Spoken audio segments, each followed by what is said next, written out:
Welcome back to MMA Al Dente. I am the guy who picked Mirsad Bektik to defeat Darren Elkins. And I'm here to talk about the main event for UFC 300. Alex Pereira defending his light heavyweight title against Jamahal Hill. My pick for this fight, I'm going with Jamahal Hill. I think he's going to knock out Alex Pereira. That's my official prediction. But of course, I see Alex Pereira's always got a lot going for him. He's definitely the more dangerous guy overall in this fight, the more seasoned kickboxer. I think he's got the single best punch with the left hook and the single best strike with his calf kicks. But I think Jamahal Hill has better boxing, and I think Jamahal Hill is healthier. Again, he's coming off a knee injury. I'm a fucking dumbass, but I think his chin is healthy and he's able to withstand the power from Alex Pereira.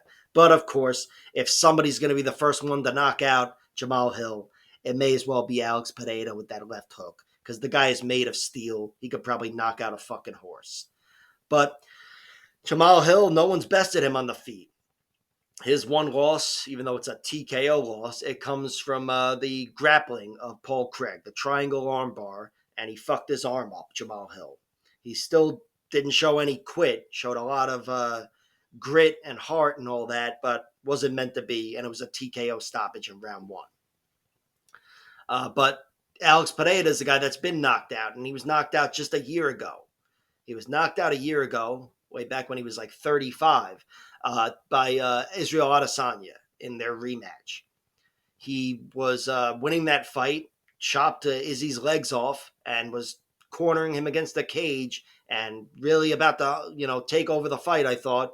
And he left himself open, got clipped a few counter right hands, perfectly timed from Adesanya, and he went down really hard. It wasn't a great look, that knockout. It looked pretty fucking tough. Of course, he rebounded by taking a fight like 3 months later, I feel like, against Jan Blachowicz and won a very grueling fight. So there's that. But I still have more doubt in the chin of Alex Pereira, much more doubt than I do in the chin of Jamahal Hill. I have a little more doubt in the legs and knees of Jamahal Hill, I guess. And Pereira, with his leg kicks, that can certainly be the story of this fight. But I think Jamahal Hill will be able to get through with his boxing.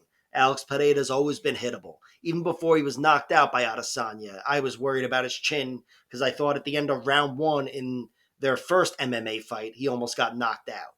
He was clipped, and I thought one more punch, and that guy would have crumbled like a ton of bricks. But I don't know, a ton of bricks would crumble. But anyway, Jamahal Hill, he's been slowed down before. Darko Stosic was able to pin him against the cage and slow him down in round three. Thiago Santos slowed that fight down. That guy, despite once being a beast, he became a total neutralizer in the last half of his career, the last 5 years, let's say.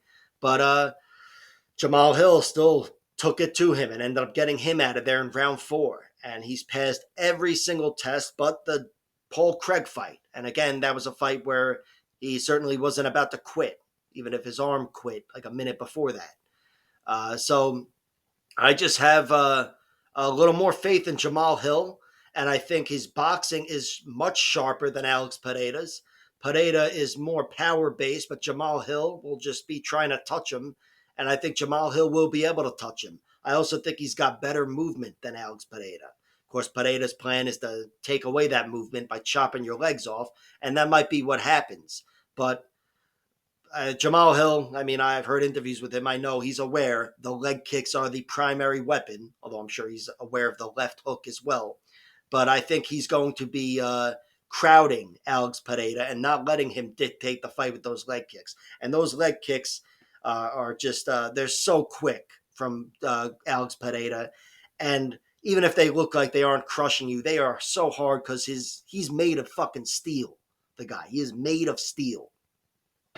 So I think it will be settled pretty early on which way this one is going to go. I don't envision so much a back and forth war. I think it could be a back and forth war for the first round or two, but I don't think this is some 5 round drag out war. I think somebody would be getting finished. There wouldn't be too many big moments because these guys are big guys and their big moments typically end with a finish. As for the little wrinkles and in betweens, Submission wise, I'd favor Pereira to get the first submission, even though nobody's technically submitted Jamahal Hill, and Pereira is the one guy who has been submitted. He was submitted in his first fight against this guy Otani, who's a pretty good fighter, and that was a fight that Pereira lost because he was trying to be the submission artist. He was really aggressively going for arm bars and different subs, had a few really close ones, but in the end, they failed, and the fight had turned into a grappling match, and he was choked out in round 3. So I feel like he took some lessons from that, and he may not be so aggressive with subs. I think at this point, just the only submission plan is a guillotine.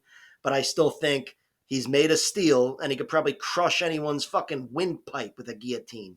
And he would get the first sub between the two of them. But overall, as far as grappling goes, I really wouldn't be surprised if either guy tried to mix up the grappling. I think it would be just something to score points and throw off his opponent. But both guys are capable of doing that, and they're facing an opponent who is uniquely, compared to most of their other opponents, striking based, where something like that might work. But I don't see that being some sort of game plan to sustain some wrestling attack or whatever. I think it'll just be to score some points, maybe here or there. Largely, I think this one will be settled with the striking, and we'll know how it's going to go if we don't see a finish anyway in the first round and a half or so. I think it's going to be Jamahal Hill seeing if he can get by the danger and get off on Alex Pereira with the hands, and that's my prediction. I think that's going to happen. As for the bets, Jamahal Hill, I don't even feel comfortable betting on his money line, but I threw Sprinkle on knockout because it's at plus 200. I think his primary path to victory is a knockout, and really the same goes for Alex Pereira. I'd be really surprised if this one went the distance, and of course, I'd be twice as surprised if either guy got a submission victory. Although, as I told you, I recognize that there's more than meets the eye with the submission grappling. But again, the pick is Jamahal Hill making this a boxing match and going through the guard and knocking out Alex Pereira. And I guess I'll go with a round 2 knockout for Jamahal Hill. Like, share, subscribe, all that horseshit, and check out my other videos.